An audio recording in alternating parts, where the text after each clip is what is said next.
Bonjour à tous, aujourd'hui nous allons étudier un recueil de poèmes qui s'intitule Lettera Amorosa. Ce recueil de René Char contient deux recueils.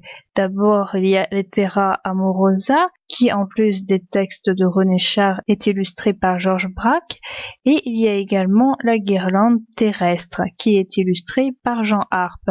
Les deux recueils sont à peu près les mêmes, le premier est dactylographié, tandis que l'autre est écrit à la main. Il y a quelques petites différences, René Char enlève ou met certains passages qui n'existent pas dans l'autre version.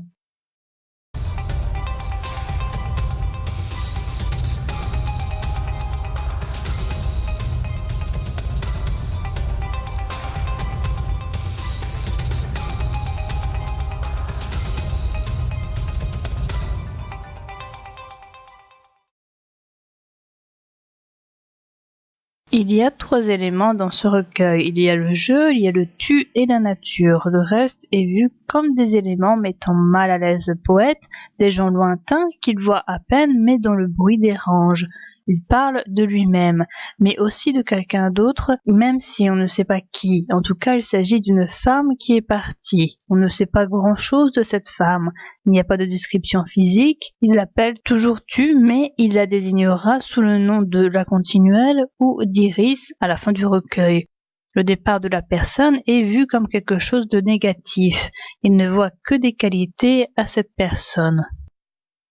Il parle à son amoureuse et lui dit son quotidien. Il se rappelle de son passé avec elle et lui parle de son présent où elle lui manque et des projets qu'ils pourraient avoir ensemble. Ce sont des mots qui vont de lui à son amoureuse. Il utilise le je et le tu. Il y a très peu d'autres personnages décrits dans le recueil. Ce ne sont pas des lettres détaillées, mais ce sont plutôt des mots qui semblent être inscrits sur l'instant qu'il lui envoie. Le recueil est plein d'aphorismes, c'est-à-dire que ce sont des phrases résumant un principe ou visant à caractériser une situation avec très peu de mots. Le départ apporte des changements dans la vie de l'auteur. Il pense souvent à ce départ, il pense aux conseils que cette personne lui a donnés, il pense à ce que ces faits rassurent l'autre personne même si elle n'est pas là. Il change ses activités pour elle, il se repose, il travaille moins, il a moins de visites. La femme a dû partir, mais lui, il reste là où ils ont passé des moments ensemble.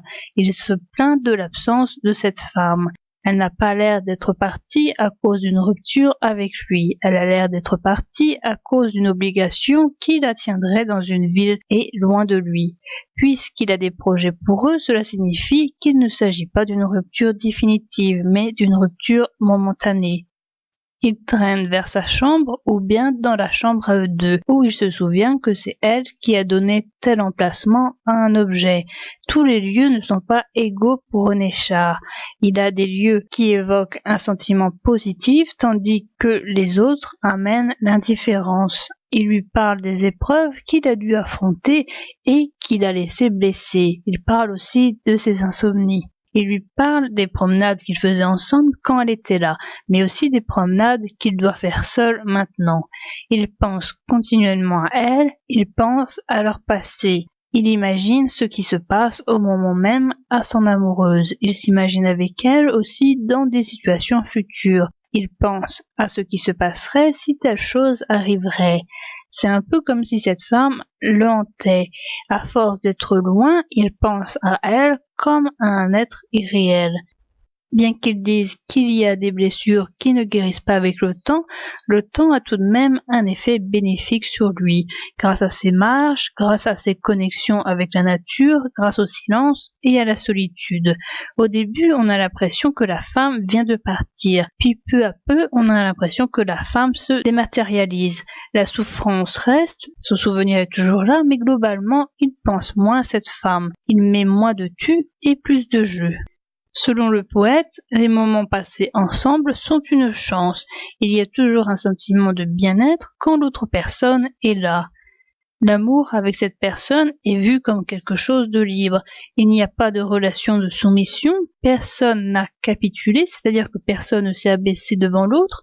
La guerre dans un couple paraît comme normale. Cela signifie que personne n'est soumis à un autre, que chacun tient à sa liberté et la garder intacte. Il parle également de l'inutilité des paroles. Le mieux sont les intentions. Selon lui, les paroles sont lentes à aller d'un individu à un autre. René Char nous montre l'importance de la nature. Déjà, premièrement, la nature est corrélée avec son tempérament à lui. Ainsi, la nature devient agitée. Par exemple, il y a du vent quand il ne va pas bien et au contraire, il ne se passe plus rien quand il va bien. Deuxièmement, la nature l'aide dans ses blessures anciennes. L'homme est triste de ce départ, mais quand il ne va pas bien, il se tourne vers la nature et on ressent un apaisement, peut-être même de la joie. Il profite de ces moments passés dans la nature à voir des choses très simples, mais qui le sortent de la mélancolie. On a un homme qui regarde la nature et qui s'en émerveille.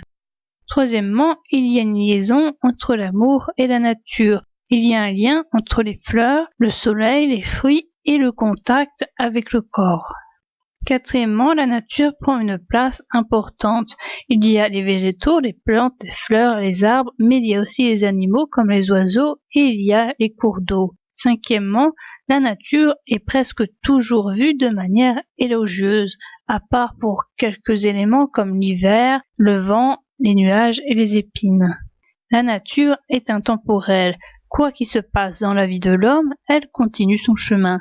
Par contre, l'humain connaît différents moments. Il y a des moments où il souffre versus des moments où il ne souffre plus. Il connaît des métamorphoses. René Char nous parle aussi du futur.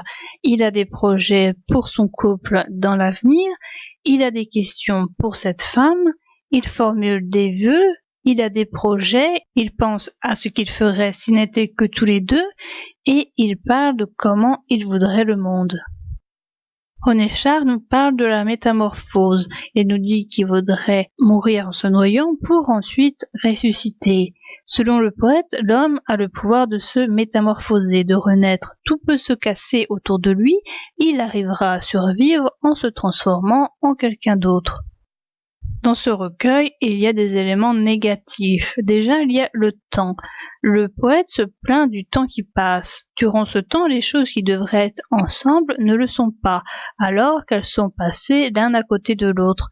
Deuxièmement, le vent est vu comme quelque chose de négatif, mais aussi de positif quand il permet de casser les choses qui doivent l'être, et par exemple faire rejoindre deux personnes qui ne le peuvent pas momentanément. Le troisième élément négatif est l'hiver. Pour René Char, c'est la pire des saisons. On est sans volonté, même si on pense que l'on a des regrets et des projets, on se trompe. Quatrièmement, il parle des volontés qui sont parfois contrariées par divers éléments. Il faut alors patienter pour avoir ce que l'on veut. Cinquièmement, il y a des blessures qui existent et qui prospèrent. René Char nous parle de rêverie, de flânerie, il nous parle du fait de prendre son temps. Selon Char, l'homme n'a pas d'emploi du temps qu'il doit respecter de manière stricte et semblable aux autres. Son emploi du temps doit coller à son évolution. La deuxième partie du recueil a son utilité car elle nous permet de nous apercevoir que l'écriture n'est pas si simple et elle nous permet de voir toutes les erreurs avant de pouvoir dire ce que l'on veut dire. René Char recherche la justesse, il ne veut pas de l'à peu près. Il donne l'impression que chaque mot est réfléchi, que sa mise en place dans une phrase est le fruit d'un travail, que sa position dans la phrase n'est pas due au hasard mais est un acte réfléchi. Il savoure chaque mot, il sait son poids et il veut que chaque phrase soit équilibrée. Il n'y a pas de phrases en trop, il n'y a pas de phrases qui ne servent à rien, il n'y a que des phrases utiles. Nos paroles sont lentes à nous parvenir, comme si elles contenaient, séparées, une sève suffisante pour rester close tout un hiver, ou mieux, comme si à chaque extrémité de la silencieuse distance se mettait en joue, il leur était interdit de s'élancer et de se joindre. Notre voie court de l'un à l'autre, mais chaque avenue, chaque treille, chaque fourré l'attire à lui, la retient, l'interroge. Tout est prétexte à la ralentir. Souvent je ne parle que pour toi, afin que la terre m'oublie.